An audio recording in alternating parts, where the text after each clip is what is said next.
नमस्कार दर्शक बंधु आपणकर जदि मकर राशि होइथाए तेबे एही भिडियोटी को निश्चित भावरे शेष पर्यंत देखंतु एवं आपणकर व्यस्त बहुल समय मध्यरु मात्र 10 मिनिट समय आपण निज पई दियंतु एवं निजर भविष्यत विषय रे जानंतु काहेकि ना समस्त मकर राशि व्यक्ति विशेषकर जीवन एही पवित्र महाशिवरात्रि ठारू बदलिबाकु जाउछि कारण ग्रह नक्षत्र चलन हेब बहुत बड़ परिवर्तन जहाद्वारा आपण जीवन में चली दुख कष्टर अंत हेबाकु जाउछि एवं पुणी थरे एही महाशिवरात्रि ठारू आपण जीवन में खुशी फेरिबाकु जाउछि आपणक राशि रे एही महाशिवरात्रि दिन राजयोगर संयोग सृष्टि हेबाकु जाउछि एवं तीनोटी बड़ शुभ ग्रह आपणकर धनर भाव को बा लक्ष्मी भाव को चलन करने जाउछंती। शुक्र सूर्य एवं मंगल जी आपणकर भाग्यर अधिपति लाभर अधिपति एवं धनर अधिपति अटंती एवं समस्ते आपणकर धनर भाव रे विराजमान करुछंती जहाद्वारा आपणक भाग्य गोटे बड़ परिवर्तन हेबाकु जाउछि अनेक दिगरु अनेक गुड़िए लाभ प्राप्ति हेबा पई जाउछि समस्त सुख आपण को प्राप्त हेबाकु जाउछि एही महाशिवरात्रि ठारू पुनर्बार आपणक जीवन रे खुशी फेरिबाकु जाउछि तेबे एबे आसंतु जानिबा एही महाशिवरात्रि ठारू कौन बड़ परिवर्तन हेबार अछि एहा पूर्वरु जदि आपणकर भी मकर राशि होइथाए एवं आपण भी ईश्वर को आंतरिक भक्ति एवं विश्वास करंती तेबे भिडियोटी को लाइक करंतु कमेंट बॉक्स रे ओम नमः शिवाय अवश्य लिखि दियंतु ता सहित आम सह जोगाजोग करिबा पई वीडियोर मध्य भागरे एक व्हाट्सएप नंबर टिए दिया जाइछि जो नंबर साहाय्य आपण आम सह जोगाजोग करी निजर नूतन कुंडली प्रस्तुत करि परिबे कुंडली विश्लेषण कराई परिबे किंबा आपणकर चाकरी विवाह व्यवसाय प्रेम संपर्क शिक्षा स्वास्थ्य को नहीं किछि समस्या रहिछि ताहार सहजरे एवं स्वल्प मूल्य समाधान करिपारिबे सेथिपाई आपण आम सह भिडियोर शेष पर्यंत जोड़ी होई रुहंतु एवं व्हाट्सएप नंबर माध्यम आम सह जोगाजोग करी खूब कम मूल्य रे आपणक समस्यार समाधान करंतु एबे आसंतु कार्यक्रमटी को आगकु बढ़ाइबा देखंतु आपणकर राशिर स्वामी हेउचंती शनिदेव एवं शुक्र बुध सूर्य मंगल चारोटी ग्रह जेहेतु आपणक राशि रे विराजमान करथिले आपणकर स्वास्थ्य रे समस्या देखा जाउथिला कर्म क्षेत्र रे समस्या मध्ये आपण देखुथिले आपणकर धनर समस्याटी बहुत अधिक बढ़ी जाइथिला एवं आपण ऋण आनिथिले किंतु ऋणटी को सुझी पारु नथिले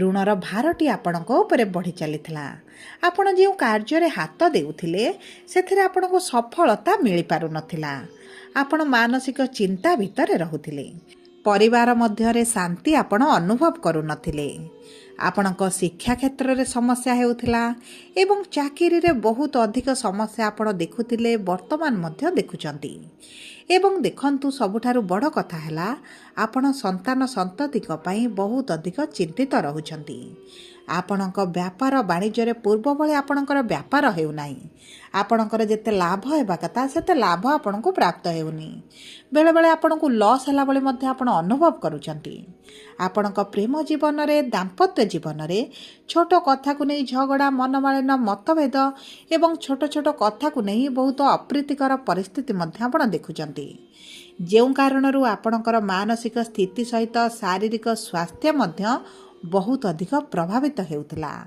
तेबे एही भली जहाँ भी समस्या आपणक जीवन रे चलुथिला ताहा एबे दूर हेबाकु जाउछि आपणक जीवन रे पुणी थरे खुशी फेरिबाकु जाउछि तेबे सर्वप्रथमे आसंतु जानिबा आपणक मकर राशिर तीनोटी नक्षत्र रहिथाए उत्तराषाढ़ा मकर राशि 21/10 श्रवणा मकर राशि 22/10 एवं धनिष्ठा मकर राशि 23/10 ମକର ରାଶି ଆପଣଙ୍କର ରହିଛି।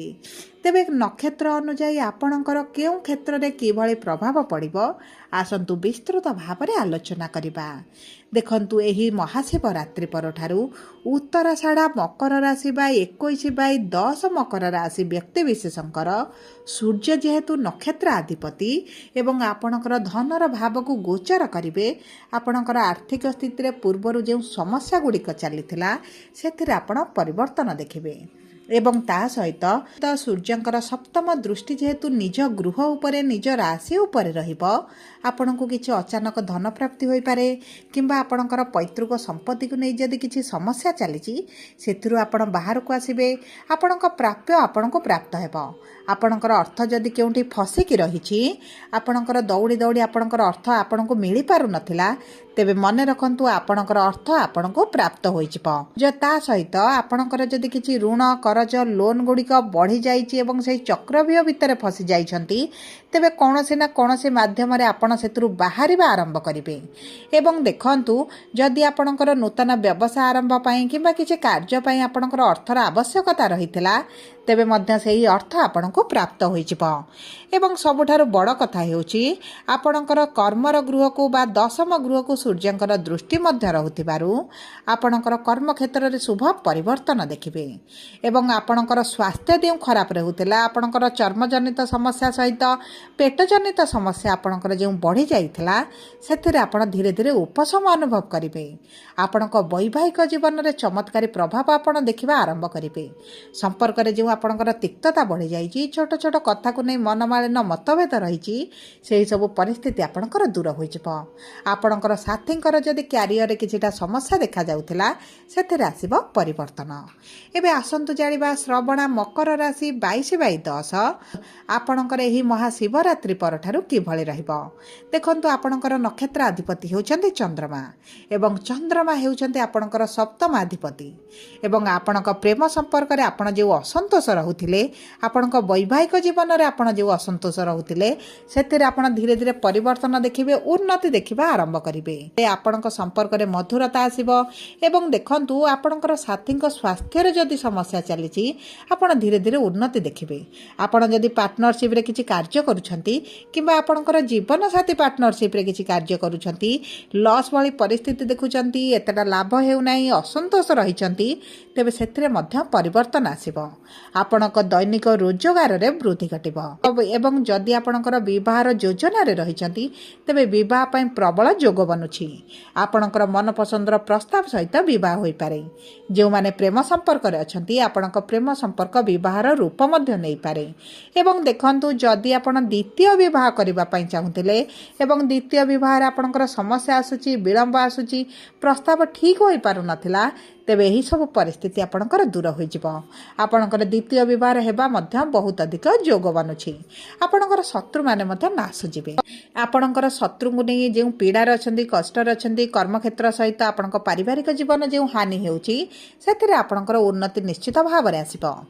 ଏବେ ଆସନ୍ତୁ ଜାଣିବା ଧନିଷ୍ଠା ମକର ରାଶି 23/10 ମକର ରାଶିର ବ୍ୟକ୍ତିବିଶେଷଙ୍କର ଏହି ମହାଶିବରାତ୍ରି ପରଠାରୁ କିଭଳି ରହିବ। ଦେଖନ୍ତୁ, ଆପଣଙ୍କର ନକ୍ଷତ୍ର ଅଧିପତି ହେଉଛନ୍ତି ମଙ୍ଗଳ, ଯିଏ ଆପଣଙ୍କର ଚତୁର୍ଥ ଏବଂ ଏକାଦଶ ଭାବର ସ୍ୱାମୀ ଅଟନ୍ତି ଏବଂ ଆପଣଙ୍କର ଲାଭର ସ୍ୱାମୀ ହୋଇ ଧନର ଭାବରେ ବିରାଜମାନ କରିବେ। ଆପଣଙ୍କ କର୍ମକ୍ଷେତ୍ରରେ ଆପଣ ଉନ୍ନତି ଦେଖିବେ, ପ୍ରମୋସନ୍ ଦେଖିପାରନ୍ତି, ସାଲାରୀରେ ଇନକ୍ରିମେଣ୍ଟ ହୋଇପାରେ। ଆପଣ ଯଦି ଚାକିରିର ସନ୍ଧାନରେ ରହିଥିଲେ, ଆପଣଙ୍କୁ ଚାକିରି ମଧ୍ୟ ପ୍ରାପ୍ତ ହୋଇପାରେ। ଏବଂ ତା ସହିତ ଯଦି ଆପଣ ବ୍ୟବସାୟରେ ମାନ୍ଦା ପରିସ୍ଥିତି ଦେଖୁଛନ୍ତି, ତେବେ ବ୍ୟବସାୟରେ ଆପଣଙ୍କୁ ଆକାଶ ଛୁଆଁ ସଫଳତା ମଧ୍ୟ ମିଳିବ। ଏବଂ ଦେଖନ୍ତୁ, ଆପଣ ଏହି ସମୟ ମଧ୍ୟରେ ସାଇଟ୍ ବିଜନେସ୍ କରିପାରନ୍ତି, ସାଇଟ୍ ଇନକମ୍ କରିପାରନ୍ତି। ଯଦି ଆପଣଙ୍କର ଇନକମ୍ରେ ଆପଣଙ୍କୁ ଏତେଟା ଗ୍ରୋଥ୍ ଦେଖାଯାଉନଥିଲା, ତେବେ ଆପଣଙ୍କର ଇନକମ୍ରେ ଗ୍ରୋଥ୍ ଆସିବ। ଦେଖନ୍ତୁ, ଆପଣଙ୍କ ପାଇଁ ବହୁତ ଅଧିକ ଶୁଭ ସମୟ ରହିଛି, ବିଶେଷ ଭାବରେ କର୍ମକ୍ଷେତ୍ରକୁ ନେଇ। ଏବଂ ଯଦି ଆପଣଙ୍କର କିଛି ଚାକିରିକୁ ନେଇ ସମସ୍ୟା ରହିଥିଲା, ତେବେ ସେହି ସମସ୍ୟା ଗୁଡ଼ିକ ଆପଣଙ୍କର ଦୂର ହୋଇଯିବ। ତା ସହିତ ଆପଣଙ୍କ ମାଆଙ୍କ ସହିତ ସମ୍ପର୍କରେ ଆପଣଙ୍କର ମଧୁରତା ଆସିବ। ଆପଣଙ୍କ ଗୃହକୁ ଯଦି କିଛି ଗାଡ଼ି ଘର ଯାନ ଭୂମି ଯାହା ବି ବଡ଼ ଜିନିଷ କ୍ରୟ କରିବା ପାଇଁ ଚାହୁଁଥିଲେ ତେବେ ଆପଣଙ୍କ ପାଇଁ ଶୁଭଦାୟକ ସମୟ ରହିବ। ଆପଣ ଏହି ସମୟ ମଧ୍ୟରେ ଆପଣଙ୍କ ପରିବାର ଲୋକଙ୍କ ପାଇଁ ଯଦି କିଛି କରିବା ପାଇଁ ଚେଷ୍ଟା କରୁଛନ୍ତି ପୂର୍ବରୁ ଭାବିଛନ୍ତି ତେବେ ସେହି ସବୁ କ୍ଷେତ୍ରରେ ଆପଣଙ୍କୁ ସଫଳତା ମିଳିବ। ଆପଣଙ୍କ ମାଙ୍କ ସ୍ୱାସ୍ଥ୍ୟରେ ନିଶ୍ଚିତ ଭାବରେ ପରିବର୍ତ୍ତନ ଦେଖିବେ। ଆପଣଙ୍କ ମାଙ୍କୁ ଯଦି ନେଇ ଆପଣ ଚିନ୍ତିତ ଅଛନ୍ତି କିମ୍ବା ଆପଣଙ୍କୁ ନେଇ ଆପଣଙ୍କ ମା ଚିନ୍ତିତ ଅଛନ୍ତି ତେବେ ସେହି ଚିନ୍ତା ଗୁଡ଼ିକ ଦୂର ହୋଇଯିବ। ଆପଣଙ୍କ ସନ୍ତାନଙ୍କ ଭାଗ୍ୟରେ ମଧ୍ୟ ପରିବର୍ତ୍ତନ ଆସିବ।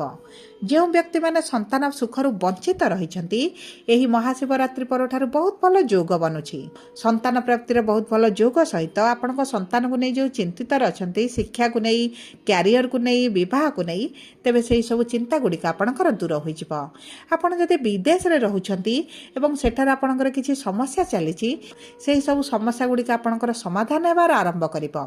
ଆପଣ ଯଦି ଏକ୍ସପୋର୍ଟ ଇମ୍ପୋର୍ଟରେ କିଛି କାର୍ଯ୍ୟ କରୁଛନ୍ତି ଅନଲାଇନରେ କିଛି କାର୍ଯ୍ୟ କରୁଛନ୍ତି ବିଶେଷ ଭାବରେ ବୈଦେଶିକ ମୁଦ୍ରାରେ ରୋଜଗାର କରୁଛନ୍ତି ତେବେ ସେହି ବୈଦେଶିକ ମୁଦ୍ରାରେ ଆପଣଙ୍କର ବଢ଼ତି ଆସିବ, ଇନକମ୍ରେ ବୃଦ୍ଧି ଘଟିବ ଏବଂ ଦେଖନ୍ତୁ ଆପଣଙ୍କ ପାଇଁ ଚତୁଃପାର୍ଶ୍ୱରୁ ଶୁଭ ଖବର ଆପଣଙ୍କୁ ପ୍ରାପ୍ତ ହେବ।